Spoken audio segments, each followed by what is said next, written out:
ఛానలుకి స్వాగతం. సంక్రాంతి రోజు ఏ రాశివారు ఏం దానం చేయాలో తెలుసా? ఇలా చేస్తే అదృష్టం మీ వెంటే ఉంటుంది. అయితే సంక్రాంతి పండగ యొక్క విశిష్టత ఏంటి? అలాగే ఏ రాశివారు ఏం దానం చేయాలి? ఏం దానం చేయటం ద్వారా అదృష్టం వారి వెంట ఉంటుంది?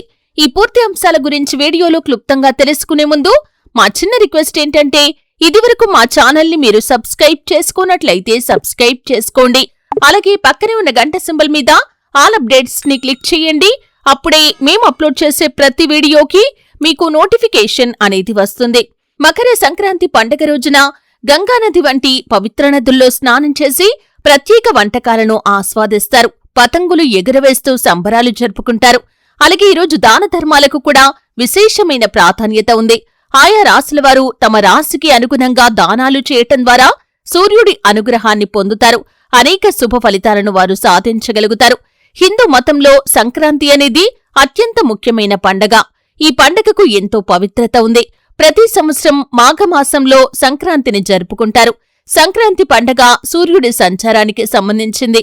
మాఘమాసంలో సూర్యుడు తన కుమారుడు శనిదేవుడి రాశి అయిన మకర రాశిలోకి ప్రవేశించినప్పుడు మకర సంక్రాంతిని జరుపుకుంటారు. ఈ రోజున సూర్యుణ్ణి ప్రత్యేకంగా ఆరాధిస్తారు. మకర సంక్రాంతి రోజు ప్రజలు గంగానది, ఇతర పవిత్ర నదుల్లో స్నానాన్ని ఆచరిస్తారు.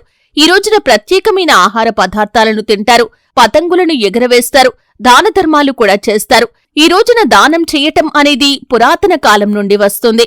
ఈరోజు ఆయా రాశులవారు తమకు సంబంధించిన దానాలు చేసి సూర్యుడి అనుగ్రహాన్ని పొందుతారు. దీంతో వారికి అనేక ప్రయోజనాలు చేకూరుతాయి. 2026 జనవరి 14వ తేదీన సూర్య భగవానుడు మకర రాశిలోకి ప్రవేశిస్తున్నాడు. కాబట్టి ఈ జనవరి 14వ తేదీన మకర సంక్రాంతిని జరుపుకుంటారు.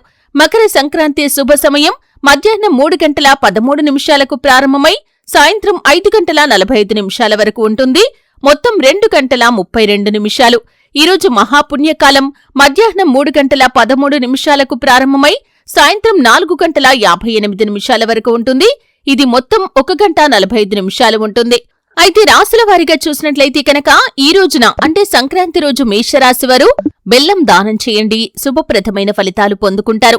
వృషభ రాశివారు బియ్యం దానం చేయాలి. మిథున రాశివారు పెసరపప్పు కిచిడి దానం చేయాలి. కర్కాటక రాశివారు బియ్యం, చక్కెర మిఠాయి, నువ్వులు దానం చేయాలి. సింహరాశివారు నువ్వులు, బెల్లం, గోధుమలు, బంగారం దానం చేయవచ్చు. కన్యా రాశివారు పెసరపప్పు కిచిడి దానం చేయాలి. తులారాశివారు తెలుపు రంగు వస్త్రాలు, చక్కెర, దుప్పట్లు దానం చేయాలి. వృశ్చిక రాశివారు నువ్వులు, బెల్లం దానం చేయాలి. ధనుస్సు రాశివారు కుంకుమ పువ్వు దానం చేయాలి. అలాగే మకర రాశివారు నూనె మరియు నువ్వులను దానం చేయాలి. కుంభరాశివారు పేదలకు ఆహారాన్ని దానం చేయాలి. మీన రాశివారు పట్టు వస్త్రం, నువ్వులు, పప్పులు, బియ్యం దానం చేయాలి.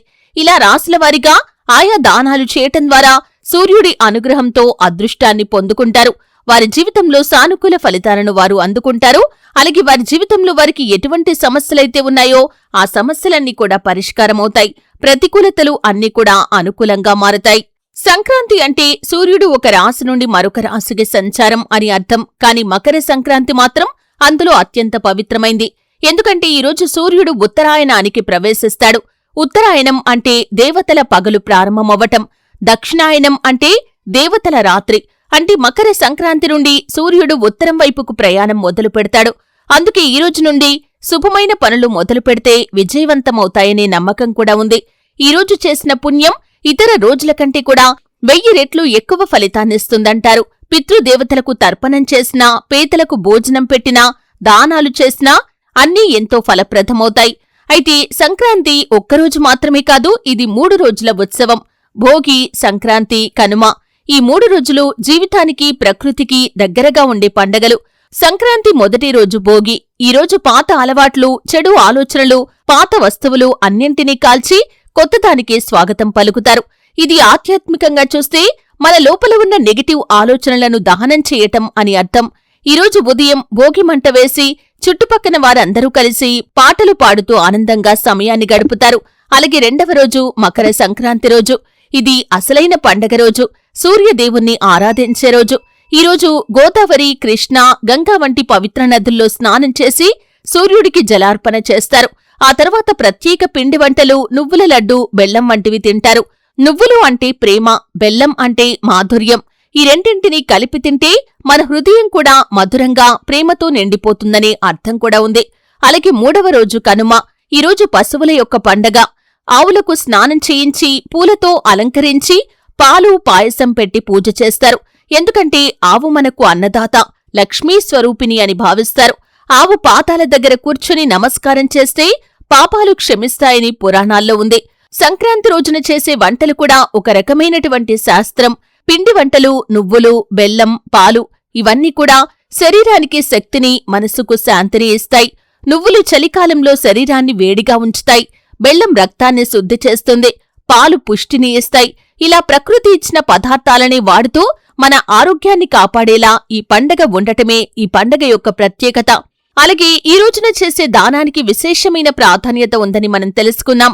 ముఖ్యంగా రాసుల వారిగా ఏ రాసులు ఏం దానం చెయ్యాలో కూడా తెలుసుకున్నాం. సంక్రాంతి రోజున దానం చేసేవారికి సూర్యదేవుడి ఆశస్సులు లభిస్తాయని ధర్మశాస్త్రం చెబుతుంది. అందుకే దానానికి ఎంతో ప్రాధాన్యత ఉంది. దానమేక పాపనాశనం అంటే దానం మాత్రమే పాపాలను నాశనం చేస్తుందని దీనికర్థం. రాశికి చెప్పిన దానాలు కేవలం ఆచారంగా కాకుండా ఆ రాశి యొక్క గ్రహ ప్రభావాన్ని సమతుల్యం చేసే శాస్త్రీయ మార్గాలు. ఉదాహరణకి మేషరాశి వారికి సూర్యుడి ప్రభావం ఎక్కువగా ఉంటుంది కాబట్టి బెల్లం అనేది సూర్యుడికి ఇష్టం. ఇది దానం చేస్తే శరీరంలోని పిత్త దోషాలు తగ్గుతాయి. కర్కాటక రాశివారికి చంద్రుడు అధిపతి కాబట్టి చక్కెర, బియ్యం దానం చేస్తే మనసు ప్రశాంతంగా ఉంటుంది.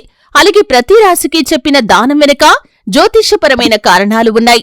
సంక్రాంతి రోజున పతంగులు ఎగరవేయటం ఒక అందమైన సాంప్రదాయం. ఇది కేవలం వినోదం కాదు, వెల్లువడిన సూర్యరశ్మిని స్వీకరించటానికి, శరీరంలో విటమిన్ డి పెరగటానికి ఉదయాన్నే సూర్యకాంతిలో బయట ఉండేలా చేసే సాంప్రదాయం ఇది. పతంగులు ఎగరవేయటం ద్వారా చేతులకు కూడా వ్యాయామం అవుతుంది, మనస్సుకు ఉత్సాహం వస్తుంది. సంక్రాంతి అనేది రైతుల పండగ. పంటలు కోసిన తర్వాత మొదటి ధాన్యంతో పాలు, పెరుగు, పప్పు, బెల్లంతో పెద్ద పండగ చేసుకుంటారు.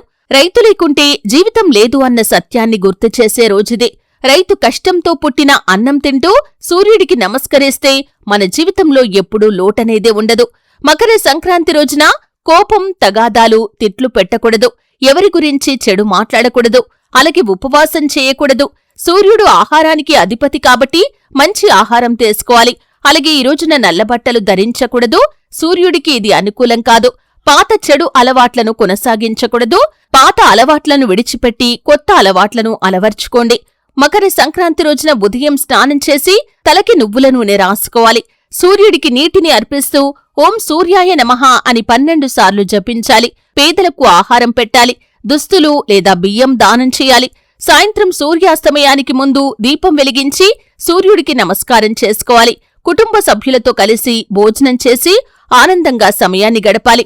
సంక్రాంతి మనకు చెబుతున్న గొప్ప పాఠం ఏమిటంటే జీవితంలో చీకటి అనేది ఎప్పటికీ శాశ్వతం కాదు. సూర్యుడు ఉత్తరం వైపు కదిలినట్టే మన జీవితం కూడా ఎప్పుడో ఒకప్పుడు వెలుగువైపే తిరుగుతుంది. మనలోని చల్లని మనస్తత్వం, కోపం, ద్వేషం అన్నీ భోగిమంటల్లో దహనం చేసి సూర్యుడి కాంతిలా ప్రేమతో, ఉత్సాహంతో ముందుకు సాగమని ఈ పండగ చెబుతోంది. మకర సంక్రాంతి రోజు సూర్యుడికి నమస్కరిస్తూ దానం చేస్తే జీవితంలో అదృష్టం, ఆరోగ్యం, ధనం, సంతోషం పెరుగుతాయి. సంక్రాంతి పండగ కేవలం ఆచారాల సమాహారం కాదు, ఇది ప్రకృతి పట్ల కృతజ్ఞత చూపే రోజు, మన ఆత్మను పవిత్రం చేసుకునే రోజు, ప్రేమను పంచుకునే రోజు. చూశారు కదండి. వీడియో నచ్చితే ఖచ్చితంగా లైక్ చేయండి. మరిన్ని మంచి మంచి వీడియోల కోసం ఇప్పుడే మా ఛానల్ని సబ్స్క్రైబ్ చేసుకోండి.